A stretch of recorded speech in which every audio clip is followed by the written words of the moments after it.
ఇది కల్పితం కాదు. ఇది ఎప్పుడూ వివరించబడని నిజమైన సంఘటన ఆధారంగా రూపొందించబడింది. స్పష్టంగా కనిపించని అనేక చెప్పని కథలలో ఒకటి. కాబట్టి మీరు నిజం వినడానికి ధైర్యం చేసే వ్యక్తి అయితే చివరి వరకు ఉండండి. మీరు ఎప్పుడైనా లిఫ్ట్ తీసుకుని వేర్వేరు బటన్ నొక్కిన తర్వాత కూడా ప్రతిసారి అదే అంతస్తులోకి ఎక్కారా? ఈ వ్యక్తికి ఇదే జరిగిందంటే తర్వాత అతనికి ఏమి జరుగుతుందో మీరు నమ్మలేరు. రాజ్ 14వ అంతస్తు నుండి లిఫ్ట్ ఎక్కినప్పుడు తెల్లవారుజామున 1 గంట అయింది. అతను నేలపైకి త్వరగా వెళ్లాలని ఆశిస్తూ జీ నొక్కాడు.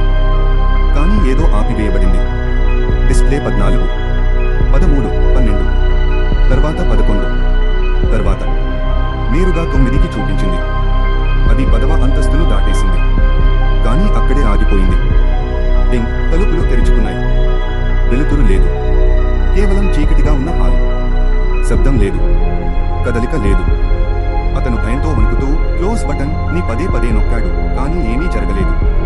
అప్పుడు అతను భయపడి బయటకు వచ్చాడు. లిఫ్ట్ తలుపులు మూసుకున్నాయి.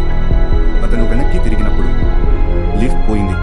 తరువాత అతనికి ఏమి జరిగిందో చాలా భయానకంగా ఉంది. కాబట్టి సబ్స్క్రైబ్ చేసుకోండి మరియు తరువాత ఏమి జరుగుతుందో తెలుసుకోవడానికి వేచి ఉండండి. ఒక గోడ. అది ఎప్పుడూ లేనట్లుగా. అతను భయపడ్డాడు.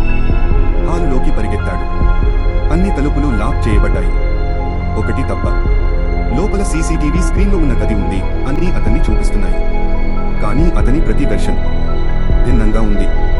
ఒకడు ఏడుస్తున్నాడు. ఒకటి గోడను ఢీకొంటున్నది. ఒకటి భయంకరంగా ముఖంతో కెమెరా వైపు నేరుగా చూస్తోంది. అతను వెనక్కి తిరిగాడు. అక్కడ ఎవరూ లేరు. కానీ స్క్రీన్పై ఉన్న ఆ వెర్షన్ నవ్వడం ప్రారంభించాడు. అప్పుడు రాజ్ కెమెరా వైపు నడిచాడు. ఆపై అతను రెప్పపాటు చేశాడు. గ్రౌండ్ ఫ్లోర్లో తనను తాను కనుగొన్నాడు. కానీ ఎవరూ అతన్ని చూడలేకపోయారు.